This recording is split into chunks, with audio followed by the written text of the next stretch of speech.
Okay.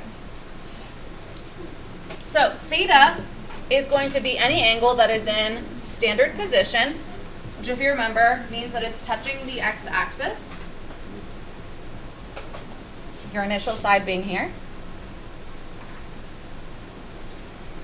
And we'll let the ordered pair A comma B denote the coordinate of any point except the origin on the terminal side, the ending side of the angle.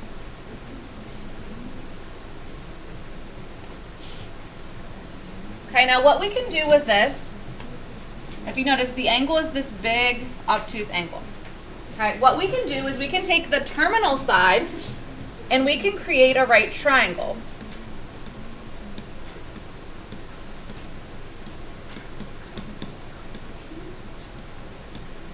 The right triangle that you're going to want to create is going to be with the x-axis.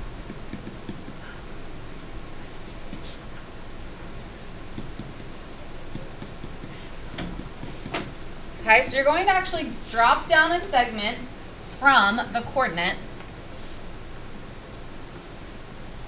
creating a right angle with the x-axis, and then we now have a right triangle.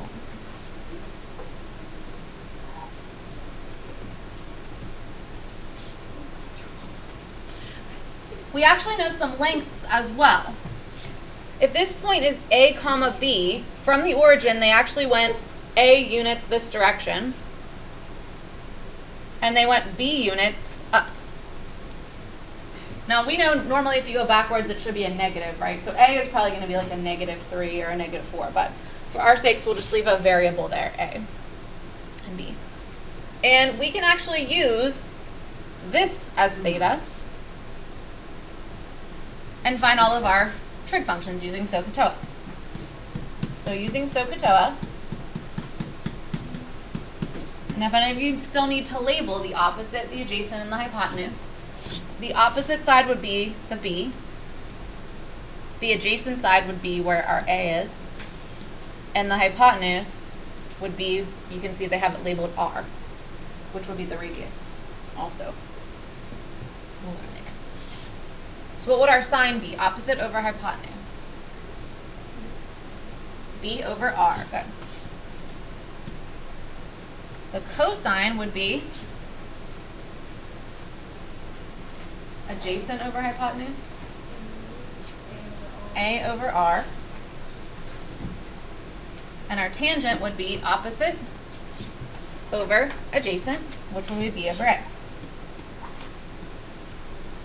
And then, of course, for our reciprocal identities, all we have to do is flip them. So this would be R over B, R over A, and A over B.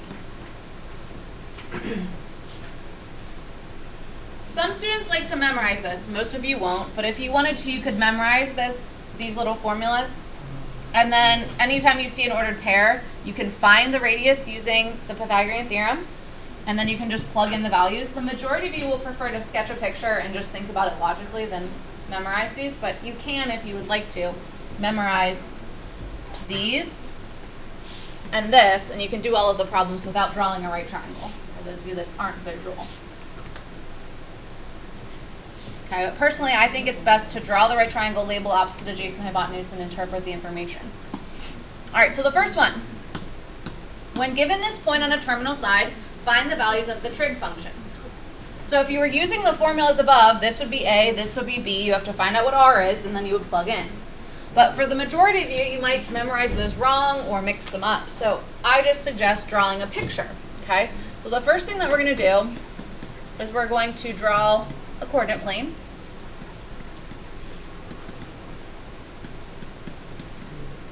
And we'll plot the point appropriately wherever it should go. And it doesn't, you don't have to actually put like 3 and 4 units, but we'll label it accordingly. So we'll draw an X and a Y axis.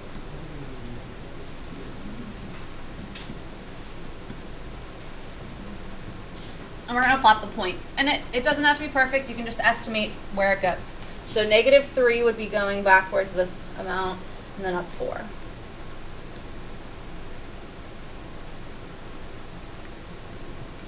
And if you want, you could label the point up here. So this one's in the second quadrant. The second thing we're going to do is we're going to create a right triangle by connecting to the origin and to the x-axis.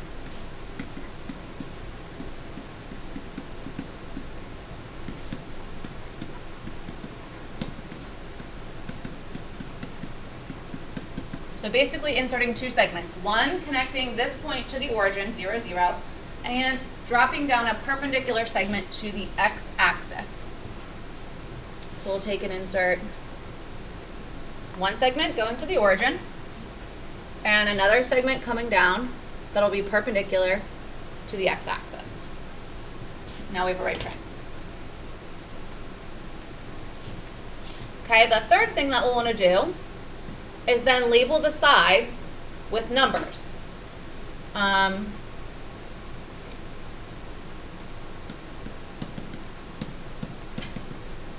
Say assign side lengths based on the coordinates.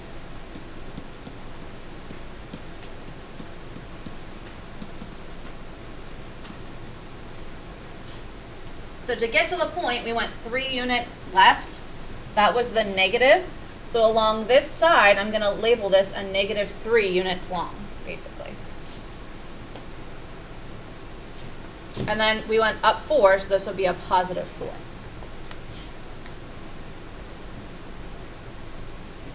You will have negative lengths in this unit when you're looking at going backwards on the x-axis or down on the y-axis. Okay, and then of course we have to find the third side.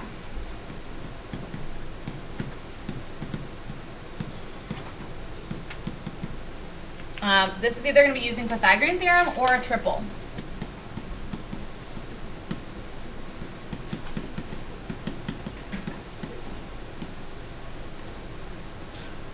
Okay, so this would be a 3, 4, 5. It's going to be 5, but I want to show the Pythagorean theorem because some of you will screw up the negatives if you do it. So I just want to prove to you why it would be. So of course our Pythagorean theorem is a squared plus b squared equals c squared. A, B, and C. Make sure that whenever you plug in negative numbers, that you do put parentheses around them, especially if you type everything in your calculator. Because if you were to type in -3 squared in the calculator without parentheses, it'll tell you -9, but it should be a +9. Which will get me 25 plus c squared, and then I would square root to get c is 5. Do you have to do the work for that? No. You could just know it's a triple, a 3, 4, 5 triple. And the radius is always going to be a positive number. So this will always come out to be positive because of the Pythagorean theorem. The other two sides can be negative because they're going to get squared. And then all you have to do is SOHCAHTOA from here. So put theta. Theta is always closest to the origin. I should tell you that too.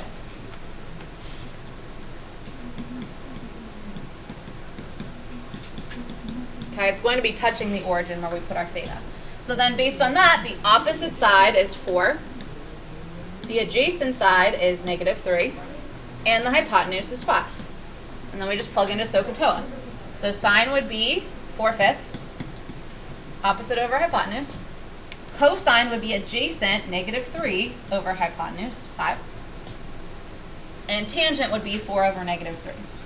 It does not matter where you put the negative. So if you put it out front or in the numerator and the denominator, I really don't care. Some people always put it in the front. Then we would flip this around to get our reciprocal identities, which are the cosecant, the secant, and the cotangent.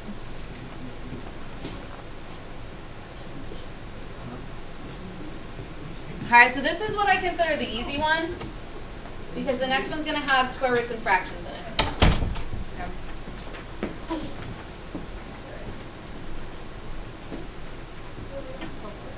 Okay, next one we're going to follow all of the same steps, but our coordinates this time are fractions.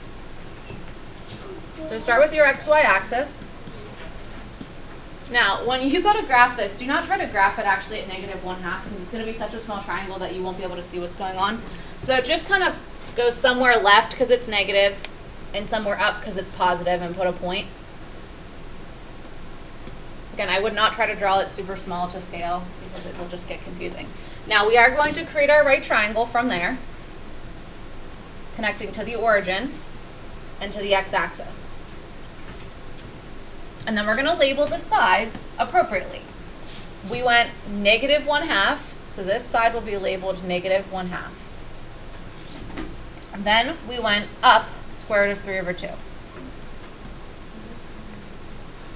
Okay. Now we have to find the third side.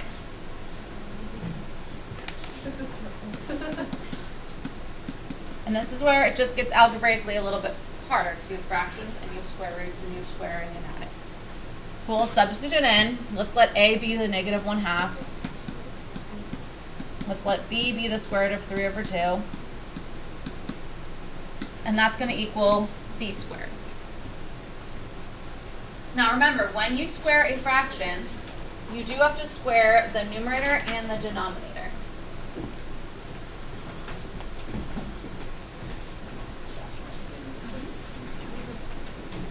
So -1² is a positive 1. -1 times -1.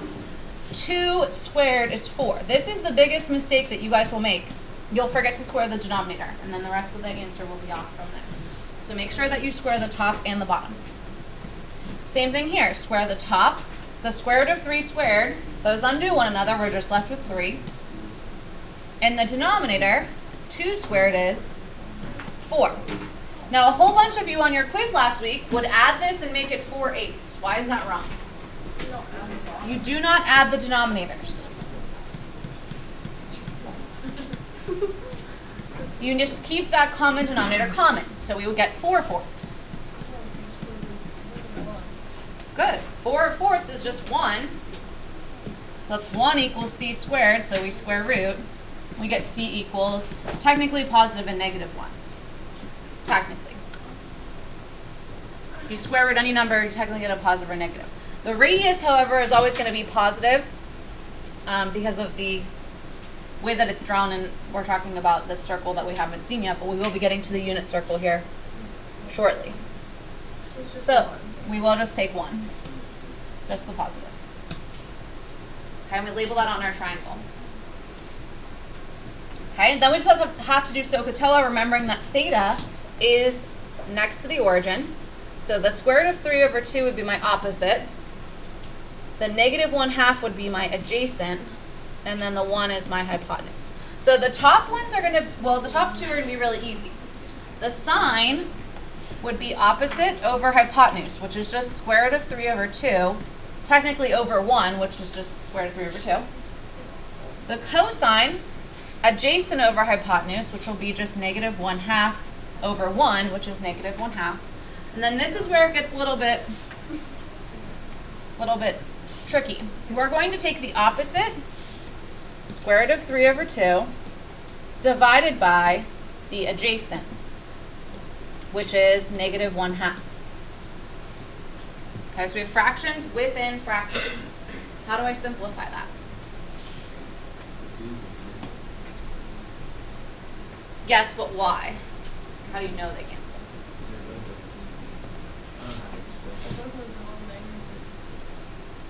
Remember, division is the same thing as multiplying by the reciprocal, okay?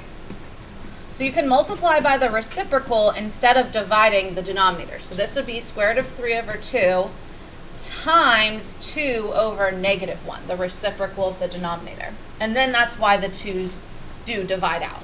But I'd like you to understand like why that happens, not just say, you know, they just. So we'd be left with, technically, we'll just say negative square root of 3, because we can divide the 1. And then, of course, we take our reciprocal identities, and we'll have to rationalize. So this would be 2 over the square root of 3.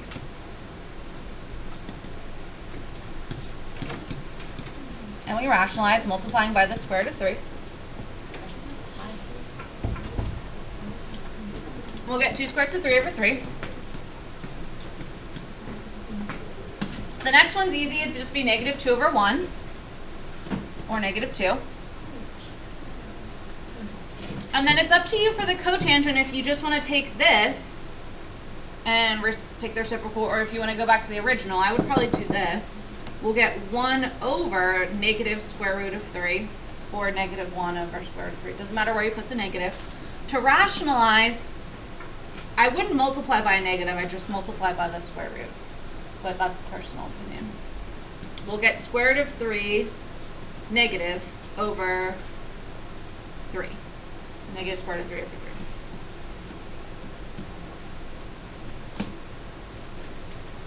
Okay, so basically just taking the idea of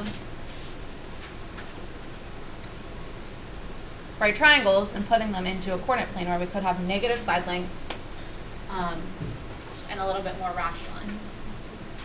Okay. Some of the ones on your homework will be simple, like the first one. Some of them will be a little bit more algebraically difficult, such as the second. Okay. On the back, I believe, yes, we have a little phrase to help us remember something about the signs of the trig functions in the quadrants. Okay? So,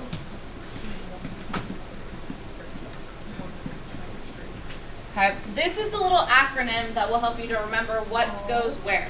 All students take Advanced Algebra Trig. I know.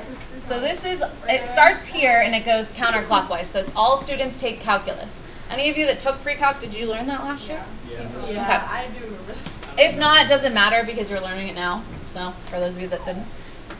So A stands for all, S stands for students take calculus, which we all know if we're in this class, we don't all take calculus. But that's okay. And you may take it in college. You may not. Many jobs don't need calculus. So some of you that go into business will take business calc, which is like a modification, not as difficult as regular calculus. Now, this is just an acronym, just kind of like, please excuse my dear Aunt Sally. Like, it doesn't mean anything, just the letters stand for something. So what does this stand for? Well, this stands for which trig functions are positive in what quadrant. So in this quadrant, all the trig functions are positive. Sine's positive, cosine's positive, tangent's positive. In this quadrant, only the sine function is positive. All the other ones are negative. Now, technically, the cosecant is also going to be positive because that's the reciprocal. In this quadrant, only the tangent and the cotangent will be positive. Everything else will be negative, like cosine, sine. In this quadrant, this would be our cosine and our secant are the only things that are positive. Okay. So we're going to see some problems where they give us something and we're asked to determine which quadrant they lie in, which we should also review. This is quadrant 1, quadrant 2, quadrant 3, and quadrant 4, which that should be on here. Yeah, it is, if you look in the boxes. But just to review that from earlier in your math career. So, determine which quadrant this angle lies in based on the riddle they give us of what's positive and what's not. So it says the sine is greater than 0. So that means that the sine is positive. If it's greater than 0, it's positive, right?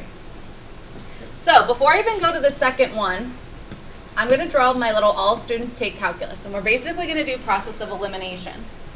Okay? So where is the sine positive? Well, the sine positive here, because that's all functions are positive. And the sine function is positive here, because that's where it says S for sine. So you're going to eliminate quadrants 3 and 4 because they would not satisfy the first part of this. Okay, then it says that the cosine is also greater than 0, which means the cosine is positive. So between these two, which one has a positive cosine? The one that has all being positive. So that one would get eliminated. My answer is quadrant 1. Okay, now the next one says that the sine is less than 0. So that's telling me that the sine is a negative number. Not positive, but negative. So again, I usually start with the first one, eliminate some of my stuff. So I'll start with my all students take calculus, ASTC. Now if the sine is negative, this is where the sine is positive, so I'm going to eliminate that. This is where all the trig functions are positive. I'm going to eliminate that. So now I'm only left with the bottom two. Based on the second statement, tangent is greater than 0. So tangent is positive. So between these two, where is the tangent positive? Well, where it says tangent is positive, in quadrant 3. Alright, so it's just like a little riddle in terms of figuring out which ones through process of elimination. Now, when they give you the reciprocal identity, you want to remember that you can also use its reciprocal, the regular tangent. Okay, but cosine is negative. So we'll start with our grid. All students take calculus. Make sure you don't put that in the wrong order, because then you're really going to be in trouble, right? So the cosine is negative. Well, here the cosine is positive, so that's gone. Here they're all positive, that's gone. Then it says cotangent. We're going to think of that as the tangent, because we know it's the reciprocal. And they say that it's less than 0, which means it's negative. Well, this is where the tangent is positive, so that's gone. So it has to be quadrant 2.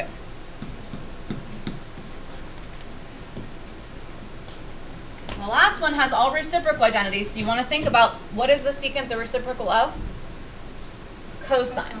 So this is saying cosine is greater than 0, so the cosine is positive. This cosecant, which is the reciprocal of the sine, is less than 0, which makes it negative. Start with your grid. All students take calculus. If the cosine is positive, that occurs here and here. So I'm going to eliminate those two quadrants. Quadrant 2 and 3 are gone. Which of these has a negative sign?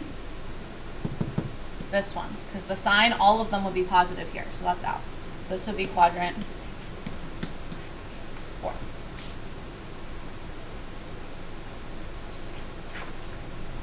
Okay. We'll skip over the closures so you guys have some time to start on the homework, which is the next page in your packet.